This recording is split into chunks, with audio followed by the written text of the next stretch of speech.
Latvijas diplomāti pieliks visas pūles, lai stiprinātu mūsu valsts iekšējo un ārējo drošību.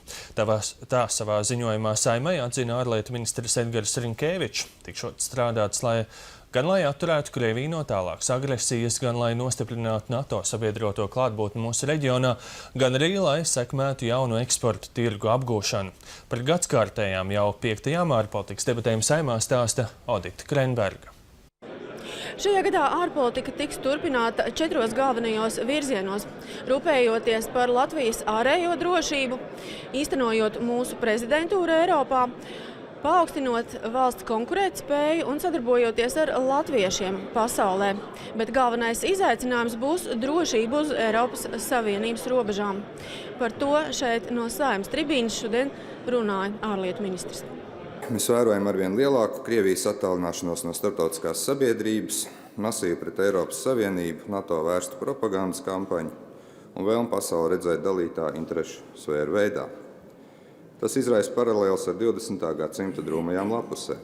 Gribētos cerēt, ka mūsu gadsimts būs gudrāks par iepriekšējo, neatkārtojot tās kļūdas, kas izraisīja 2 lielas traģēdijas pasaulē. Tā ir mūsu visu atbildība.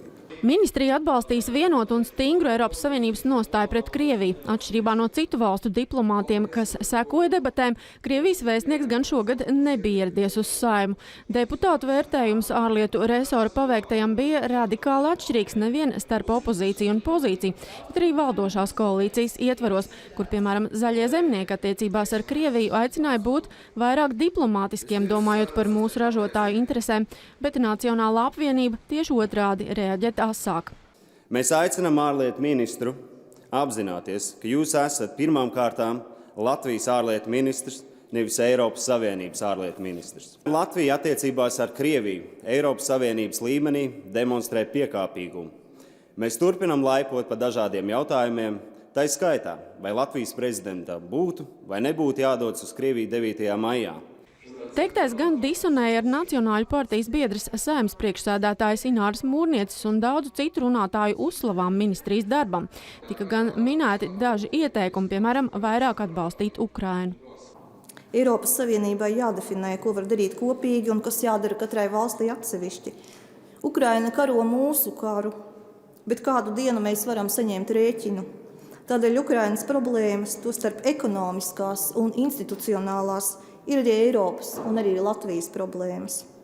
Lai gan Latvijai tieši apdraudējumu nesot vienotības līdera Solvita Āboltiņa izteica ierosinājumu vairāk uzmanības pievērst civilās aizsardzības jomai, bet aizsardzības ministrs palielināt karavīru skaitu.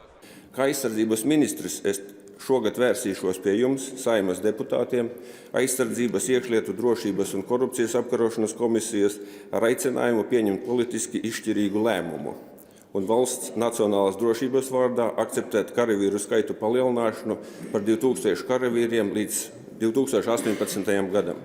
Starp citiem ārpolitikas mērķiem ir dalības turpināšana Eiropas Savienības misijā pirātisma apkarošanā, pie Somālijas apmācību misijā Malī, civilajās misijās Gruzijā un Afganistānā, paredzams arī Ukrainā, un Latvija ir pievienojusies arī starptautiskajai koalīcijai cīņā pret teroristisko grupējumu Islāma valsts. Latvija strādās pie austrumu partnerības izvērtējumu, kur ar Gruziju, Moldovu un Ukrainu jau ir Eiropas Savienības asociācijas līgumi. Ar Moldovu, Gruziju un Baltkrieviju spriedīs arī par vīzu atvieglojumiem. Attīstīs dzelzceļa projektus gan Rail Baltica, gan savienojums ar Ķīnu, Dienvidaustrumu un Centrālo Āziju. Šogad cerēts noslēgt iestāšanās sarunas ekonomiskās sadarbības un attīstības organizācijā un turpināt pārorientēt tirdzniecību no Krievijas virziena. Mūsu preču eksports strauji ir pieaudzis, piemēram, uz Pakistānu, Uzbekistānu, Eģipti, Dienvidkoreju, Kanādu, Azerbaidžānu, Ķīnu, Spāniju, Apvienoto Karalistu un Īriju. Viens no viskritiskākajiem vērtējumiem izskanēja no opozīcijā esošās partijas No sirds Latvijai. Godājamais ministra kungs, šis ziņojums ir viens no garlaicīgākajiem informācijas un Latvijas apstiprināto pozīciju apkopojumiem, kādu vien ir pēdējā laikā nācies lasīt. Ziņojums ir tik spilgti garlaicīgs kā pamatskolas mācību grāmata, ja jums to liktu šobrīd lasīt. Sudraba arī interesējās, kāpēc nevaram noslēgt jūras robežas līgumu ar Igauniju. Te gan ārlietu ministrs iebilda, ka problēma jau sen ir atrisināta. Ministrs par konstruktīviem atzina, piemēram, priekšlikumus mērķtiecīgāk atbalstīt latviešu diasporu, gan arī domāt, kā vairot ārpolitikas ekonomisko pienesumu. Odita Krenberga, Raivo Freimanis, Latvijas televīzija. Jaunās valdības veidošanā būtisku fonu rada kāds vēl tikai gaidāms starptautisks notikums - Latvijas prezidentūra Eiropas Savienības padomē. Tā jāsāks jau pēc 2,5 mēnešiem 1. janvārī. Ja nebūtu šā apstākļa, iespējams, jaunā valdība taptu citādi un arī tās sastāvs būtu atšķirīgs. Tāds iespējas rodas vērojot to, kas notiek pie valdības sarunu galda. Vairāk stāsta Odita Krenberga. Latvijas prezidentūras tuvums pēdējā laika politiķu izteikumos ir ticis piesaukts gandrīz vai ikdienu. Par prezidentūru atgādina, ar to aizbildinās, piedraud un biedē valdības veidotāju sarunās gan Saeimā, gan arī šeit Melngauju namā pie valsts prezidenta. Jau pirmajā pēcvēlēšanu tikšanās reizē prezidents Andris Bērziņš partijām paudis skaidrs, ka Eiropas prezidentūras dēļ laika valdības veidošanai nav daudz, jo no jaungada būšot jāsāk strādāt starptautiski. Jaunajiem ministriem, piemēram, būs jāspēj vadīt sēdes ar ārvalstu kolēģiem.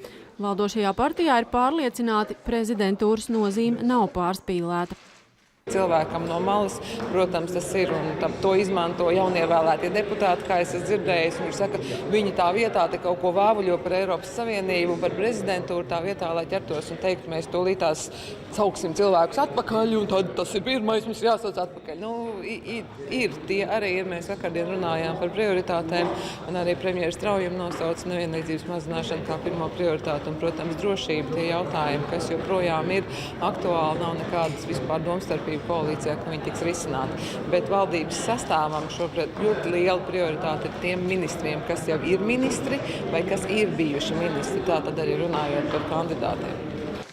Partijas gan to izmanto katra no savu interešu viedokļa. Vienotībai zināmā mērā ir vieglāk, neviens neapstrīd, ka savā vietā jāpaliek ārlietu ministram Edgaram Rinkēvičam vai iekšlietu ministram Rihardam Kozlovskim. To var attiecināt arī uz zaļo zemnieku aizsardzības ministru Raimondu Vējoni. Bet Zēzējs pamato, ka Eiropas prezidentūras dēļ tiem jāsaglabā arī Jānis Dūglavs zemkopības ministra un Uldis Auguls labklājības ministra vietās. Pie viena atzīstot, ka prezidentūrai netraucēšot maiņa vides aizsardzības un reģionālās attīstības ministrijā, kur Zaļzemnieki vēlētos savu kolēģi Danu Reiznieci Ozolu. Visgrūtāk prezidentūras dēļ gan klājas Nacionālajai apvienībai. Tā ne tikai atgādināts, ka ministri nedrīkst pie brīvības pieminekļa pieminēt leģionārus 16. martā, bet norādīts, ka arī Saeimas priekšsēdētāja amatā labāk jau pieredzējušais Gundars Daudze no Zēzēs nekā nacionāļu varbūtējā pretendente Ināra Mūrniece. Arī izglītības un zinātnes ministra vietu ieņemt nedrīkstot. Šķiet, daudz vietu prezidentūra ir arī tikai iegansts. Mēs esam kolēģiāli solījušies pašlaik nerunāt par tām domstarpībām, kas koalīcijas ietvaros pastāv attiecībā par atbildības jomu sadalu, bet komentējot jūs teiktos, var pateikt, ka šī nav pirmā reize, ka Nacionālajai apvienībai vēlas nedot izglītības ministriju. Tad citās reizēs nav bijusi prezidentūra un tad ir atrasts citi iegansti. Līdz ar to šī jūs izteiktā tēze ar to arī pierādās. Valdības veidošanas sarunu pirmajai nedēļai beidzoties, Zaļie zemnieki jau atzina, ka prezidentūra nemaz tik stingrus rāmjus neuzliekot. Manuprāt, tas nevar būt kā kaut kāds iemesls, kāpēc nedod nacionāļiem izglītības ministru. Un tikai tāpēc, ka, piemēram, Zaļo zemnieku savienībai varbūt premjeramata kandidāts no Aivars Lembergs tiesājas, es uzskatu, ka tikai tāpēc mums nevar dot tieslietu ministriju. Ja mums ir laba kandidatūra tieslietu ministrijai, mēs uzskatām, ka mums var būt arī tieslietu ministrija. Tāpēc citiem valdības sarunu galda dalībniekiem esot radies iespējas, ka valdības sastāvs varētu stipri atšķirties no šobrīd topošā, ja vien durvju priekšā nebūtu gaidāmās prezidentūras. Tas ir viens no pozitīvajiem aspektiem, jo tas neļauj partijām valdības veidošanas procesā pilnībā ignorēt satura jautājumus. Tā kā mana prognoze, ja prezidentūras draudi nebūtu tik reāli un tuvu, tad valdības veidošanas procesā akcents uz plēšanos par amatiem būtu lielāks. Tas ir viens no argumentiem, kas liek domāt, ka pēc Eiropas prezidentūras pusgada beigām valdības sastāvs varētu piedzīvot jau pirmos revidēšanas mēģinājumus. Udita Krenberga, Aigars Kovaļevskis, Latvijas televīzija. Politiskie spēki ar salīdzinoši lielu vēlētāju atbalstu audzē muskuļus vēl lielākus, bet tie, kuriem pagaidām neklājas tik labi, tomēr centīsies pie varas tikt bez citu atbalsta. Tā varētu rezumēt šodien vairāk politisko partiju kongresos un sēdēs lemto. Bet par visu pēc kārtas. Līdz pašvaldību vēlēšanām palicis nedaudz vairāk par pusgadu un partijas sākuši aktīvi tām gatavoties. Līdz ar šodien notikušajiem Latvijas Sociālistiskās partijas un partijas Gods kalpot Rīgai kongresiem pieņemti visi nepieciešamie lēmumi par šo partiju spēku apvienošanu ar Saskaņas centru, kopīgi startējot nākamgad gaidāmajās Rīgas domas vēlēšanās. Turpina Madara Līcīte. Gods kalpot Rīgai tika dibināts šā gada pavasarī, un šodien notika partijas pirmais kongress. Politiskā spēka līderis Andris Ameriks, kurš savulaik bijis arī Saeimas deputāts un darbojies vairākās partijās, kas nesuši Saskaņas vārdu, pašlaik Rīgas domē ievēlēts no jau nebūtībā aizgājušās partijas LPPLC. Skaidrs, ka bez pamatīgas aizmugures Amerika partijai pašu spēkiem domē iekļūt būs grūti, tāpēc Saskaņas centra gatavība dalīt ar viņiem savu sarakstu ir iespēja, ko laist garām nedrīkst. Tas arī bija šodien notikušā kongresa galvenais uzdevums – pieņemt lēmumu par kopīgu startu pašvaldību vēlēšanās ar Saskaņas centru. Tandems ar Saskaņu jau tagad ir pilsētas domē, un tam kopā ir 37 balsis. Pieņemsim lēmumu, kas ir vērsts uz nākotni. Un arī Rīgas interesēs. Iesim, atbalstīsim šo lēmumu, startēt kopā vienotā sarakstā uz nākošām Rīgas domas vēlēšanām. Mums priekšā ir milzīga atbildība. Milzīga atbildība saglabāt šo politiku pēc 13. gada.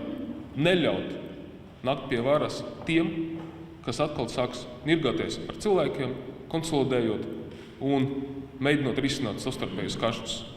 Koalīcijas, kur piedalās entas partijas, un kas ir spējīgas tikai uz intrīgam un nav spējīgas neko padarīt, kas būtu nepieciešams vienkāršam cilvēkam. Šis izaicinājums ir ļoti svarīgs. Mums nav vajadzīga pirmā vieta vēlēšanas 13. gada. Mums vajag 51%. Atsevišķām Rīgas domas amatpersonām nereizi vien ir bijušas problēmas ar likumu ievērošanu savā darbībā. Amerikas kongresā brīdināja, ka turpmāk no ikviena tiks prasīta daudz stingrāka disciplīna. Ja kas notiks, tad no katra partijas biedra šī atbildība arī tiks prasīta dubultā. Tātad partijas autoritāte, partijas cieņa nosaka partijas biedri. Ja kādam, es teiktu tā, paslīd kāja vai kaut kas notiek, es gribētu pateikt tā, šī atbildība tiks prasīta dubultā. Partijā nebūs vietas cilvēkiem, kuriem ir pretruns ar likumu. Partijā nebūs vietas cilvēkiem, kas redz varbūt sevi, grib pacelt, jeb radīt kādas savas intereses. Līdz ar to šīs prasību līmenis pret partiju, kā Gods kalpot Rīgai biedriem, būs ļoti, ļoti augsts. Lielākā daļa kongresa delegātu ikdienās sastopama strādājuma domē vai ar to saistītajos uzņēmumos. Lēmums par kopīgu startu pašvaldību vēlēšanās šodien, kā jau to varēja gaidīt, tika pieņemts bez iebildumiem.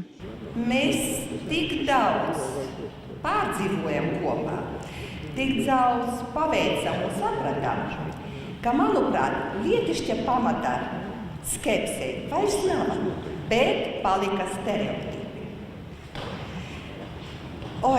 Tie stereotipi sēž dziļi iekšā. Teiksim, mūsu politiskie oponenti aizrautīgi tos stereotipus vēl uztur un uzpūš, bet tur dvēseles dibentiņa kaut kur tie stereotipi sēž, un es šodien aicinu paskatīties uz viņiem ar atvērtām acīm un skaidru prātu. Esam pierādījuši, ka mēs varam strādāt bez publiskajā telpā izskanējušiem aizvainojumiem, bez, teiksim, savas kaut kādas vienas vai otras partijas panākumu īpašas izcelšanas. Tas tiešām ir kopīgs darbs. Ir vajadzīga līdzīga domāšana, viena mērķi, vienota sadarbība un virzīšanās uz uzstādīto mērķi. Ar kongresa lēmumu gods kalpot Rīgai valde tika pilnvaroti izvirzīt un apstiprināt Rīgas domas deputātu kandidātus, to skaitu un vietu kopējā sarakstā, sadarboties ar Saskaņas centra Rīgas domas deputātu frakciju un valdi. Gods kalpot Rīgai valdes priekšsēdētāju Ameriku nolemts virzīt kā kandidātu Rīgas domas priekšsēdētāju vietnieka amatam un atbalstīt Saskaņas centra valdes priekšsēdētāju Milu Ušakovu kā kandidātu Rīgas domas priekšsēdētāju amatam. Madara Līcīte, Dainis Lācis, Latvijas televīzija.